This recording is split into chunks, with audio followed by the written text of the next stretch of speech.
DJI Air 3s drone வாங்கியாச்சு. So இது unboxing தான் பார்க்க போகிறோம். ஸோ உள்ளே பார்த்தீங்கன்னா வந்து ஒரு ப்ரீமியமான பேக் இருக்குது. ஸோ இப்போ பார்த்தீங்கன்னா வந்து நம்ம வந்து ஃபஸ்ட்டு ப்ரொப்பலர்ஸ் வந்து ஓப்பன் பண்ணலாம். ஸோ இதில் பார்த்தீங்கன்னா வந்து 8 பீஸ் இருக்குது. அடுத்து பார்த்தீங்கன்னா வந்து ND ஃபில்டர் பார்க்க போகிறோம். ஸோ இதில் வந்து 3 ND ஃபில்டர் இருக்கும். ND8 பார்த்தீங்கன்னா வந்து லோ லைட்டில் யூஸ் பண்ணிக்கலாம்.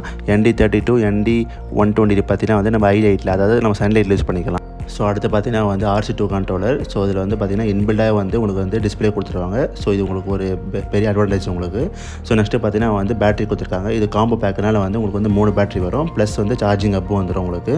நீங்கள் தனியாக தான் வந்து சார்ஜிங் அடாப்டர் வந்து நீங்கள் வந்து தனியாக வாங்கிக்கிற மாதிரி இருக்கும். இப்போ நம்ம DJI Air 3s வந்து பார்க்கலாம். ஸோ இதுக்கு முன்னாடி பார்த்தீங்கன்னா வந்து நான் DJI Air 2s தான் யூஸ் பண்ணியிருந்தேன். ஸோ அதை கம்பேர் பண்ணும்போது பார்த்தீங்கன்னா வந்து பேட்டரி கெப்பாசிட்டி அதிகம், அப்புறம் வந்து ஃப்ளைட் டைமும் இன்க்ரீஸ் பண்ணியிருக்காங்க. அண்ட் தென் ட்ரோன் பாடியே பார்த்தீங்கன்னா வந்து ரொம்ப பெருசாக இருக்குது.